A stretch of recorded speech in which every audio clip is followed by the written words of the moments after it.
माघ मास का महात्म्य। अध्याय 4। सुनने मात्र से मिलेगी सभी पापों से मुक्ति। जय माता दी सभी को। राधे राधे। आज मैं आपको माघ मास के महात्म्य का चौथा अध्याय सुनाने के लिए जा रही हूँ। इसे सुनने से भगवान की असीम कृपा होगी आपके ऊपर। चलो जी, महात्म्य शुरू कर देती हूँ। श्री वशिष्ठ जी कहने लगे कि हे राजन, अब मैं माघ के उस महात्म्य को कहता हूँ जो कीर्तिवीर्य के पूछने पर दत्तात्रेय ने कहा था। जिस समय साक्षात विष्णु के रूप में दत्तात्रेय सत्य पर्वत पर रहते थे, तब महिष्मति के राजा सहस्रजुर्न ने उनसे पूछा कि हे योगियों में श्रेष्ठ दत्तात्रेय जी, मैंने सब धर्म सुने हैं, आप कृपा करके मुझे माघ मास का महात्म्य कहिए।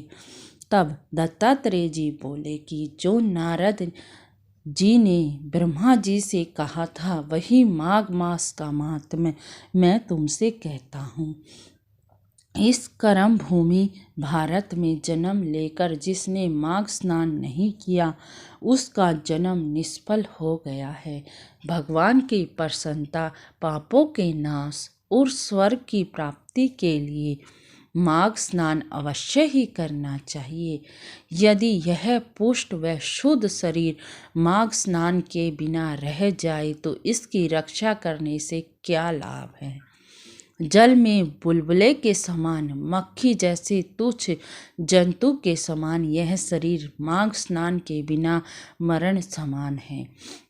भगवान विष्णु की पूजा करने वाला ब्राह्मण बिना दक्षिणा के श्राद्ध, ब्राह्मण रहित क्षेत्र, आचार सहित कुल, ये सब नाश के बराबर हैं।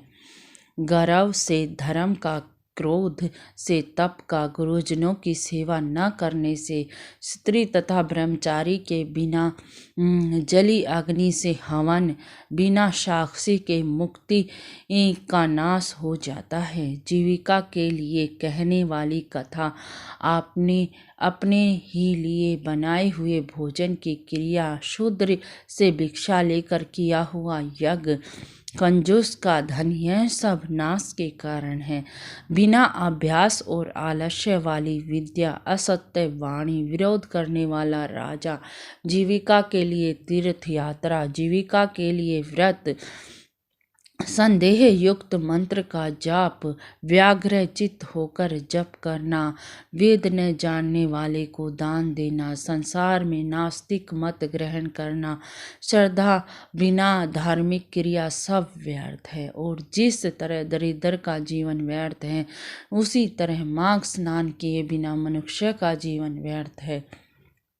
ब्रह्मघाती, सोना चुराने वाला, मदिरा पीने वाला, गुरु पत्नी गामी, इन चारों की संगति करने वाला माघ स्नान से पवित्र होता है। जल कहता है कि सूर्य उदय से पहले जो मुझ में स्नान करता है, मैं उसके बड़े से बड़े पापों को नष्ट कर देता हूँ। महापातक में स्नान करने से भस्म हो जाते हैं। माघ मास के स्नान से जब समय आता है तो जब सब पाप अपने नाश के भय से कांप जाते हैं। जैसे मेघों से मुक्त होकर चंद्रमा प्रकाश करता है, वैसे ही श्रेष्ठ मनुष्य माघ मास में स्नान करके प्रकाश में हो जाता है। काया, वाचा, मनसा के लिए छोटे या बड़े, नए या पुराने, सभी पाप स्नान से नष्ट हो जाते हैं। आलस्य किए बिना जाने जो पाप किए गए हैं उनका भी नाश हो जाता है। जिस तरह जन्म जन्मांतर के अभ्यास से आध्यात्मिक ज्ञान की प्राप्ति होती है, उसी तरह जन्म जन्म के अभ्यास से माघ स्नान में मनुष्य की रुचि होती है। यह अपवित्रों को पवित्र कर देता करने वाला बड़ा तप और संसार रूपी कीचड़ को धोने वाली पवित्र वस्तु है। हे राजन, जो मनवांछित फल देने वाला माघ स्नान नहीं करते, वह सूर्य चंद्र के समान भोगों को कैसे भोग सकते हैं। तो यहीं पर माघ मास का चौथा अध्याय समाप्त होता है। कल फिर हाजिर हो जाती हूँ आपके सामने 5वां अध्याय लेकर। श्री कृष्ण के मंत्रों का जाप करते रहिए, जो भी आपका प्रिय मंत्र है, और कमेंट में राधे राधे ज़रूर लिख दीजिएगा जी। राधे राधे, राधे राधे।